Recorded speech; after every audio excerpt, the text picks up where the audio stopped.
Hi, Vestra Era here, and today I'm going to make a t-shirt with my emblem on it, alright? It just says Vestra Era established 2008 and a couple of little flowers. They're actually quite dense, and when I did it the last time, it bound up on the flower part, and that was 100% cotton shirt, so we've got multiple layers.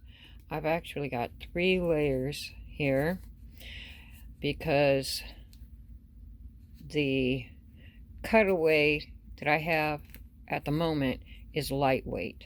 So I put 2 layers of that. This is actually interfacing, iron-on interfacing. So when I'm done, I will iron it, and it'll help keep it a little more stable for wearing without being too heavy. Or at least that's my hope. An experiment in the process. And on this purple shirt, it is a very flimsy. It's a polyester shirt. I'm using, let's see if we can get up here and you can see it, a very light purple on it. This is the thread stand I created many years ago.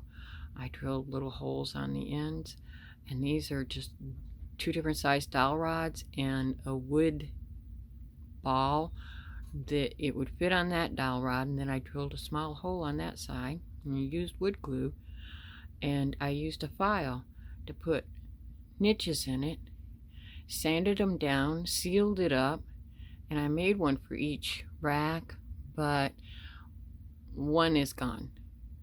It is very old. But I've gone back to using it because I can't put thread stand there, and I've got this little bitty one up here. I can't put my big one there. It gets knocked over every time you try to use the light. Every time someone turns on the light, they knock that one down as it is. That is actually sitting on a case full of threads that they sent me when I bought my machine.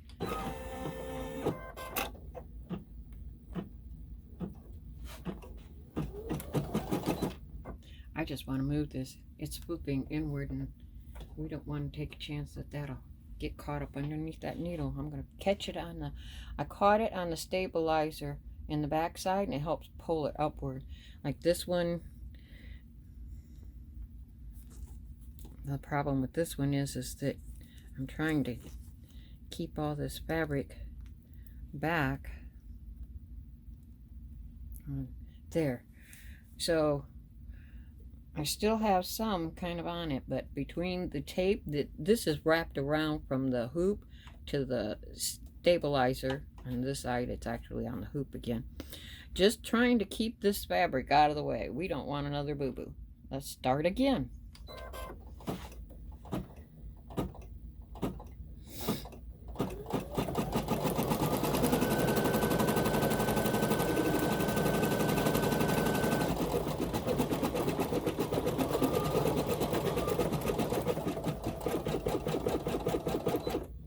I already see that it's wanting to, it's not a visible pull, but I'm going to slide yet another layer because it is so thin. I know I'm being paranoid, but trying to get this under here is not going to be the easiest thing in the world right now, because I also do, you got to be careful not to move the arm. There we go. From one end to the other.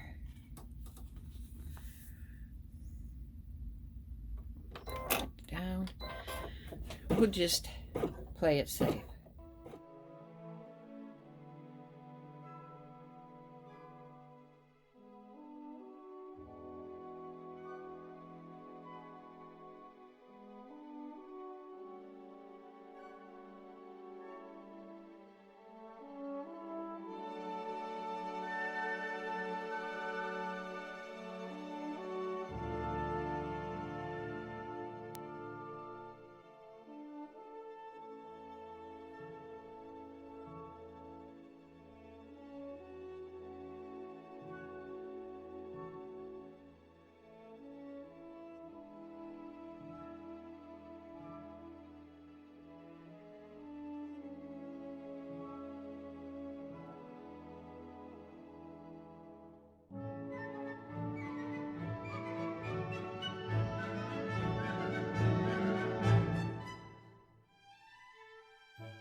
this is it out of the hoop. And you can see the wet spot where I went ahead and wet it down for the wash away. I wanted to remove it. I have yet to iron it into place. I trimmed it about 1/4 of an inch away, all the way around. I trimmed that iron on away because I don't want a big square. I wanted it to kind of follow the design. So I did get some puckering on this very thin shirt, but not nearly as bad as I was afraid I would, and succeeded in not using the heavy cutaway. Obviously, I'm going to have to use heavy cutaway or lighten up my design. You can put a lot more underlayment in there, and it will help if you do it in the right direction. You know, it'll help keep it. But as you can see, oh, I missed a thread when I was trimming. The big one doesn't pucker as much as the smaller ones do. So I think what I'm going to do is I might leave the one big one in, but change these. I'll remake them. I'm trying to get that iron on attached without getting the iron too hot. I know polyester can go into your heat press at a very high temperature. If you've ever had one melt under your iron, you'll know why I'm trying to do it with a lower iron. I can turn it up a notch. And this iron, it drives me nuts. And it won't die. Shark does make a good iron, but there's no off. Wow, where'd the dust come from? There's no off switch. So you push this button here, and this goes up for the heating. And it'll only go to the lowest one. There's no shutting it off. Now, I've had this thing for, I don't know, 5 years. And I have never succeeded in getting it to turn off. So if there's a trick to it, please let me know in the comments below. Otherwise, I have it plugged into a power bar, and I just put it down to the lowest temp and then turn off the power bar. And I rarely get it out. I use my heat press a great deal. That should be enough. The idea was to do this so I could wear it today, and then the storm came in and I went, yeah, I'll go tomorrow. I need to do my running around. It's the beginning of the month. But you can see how that one puckered.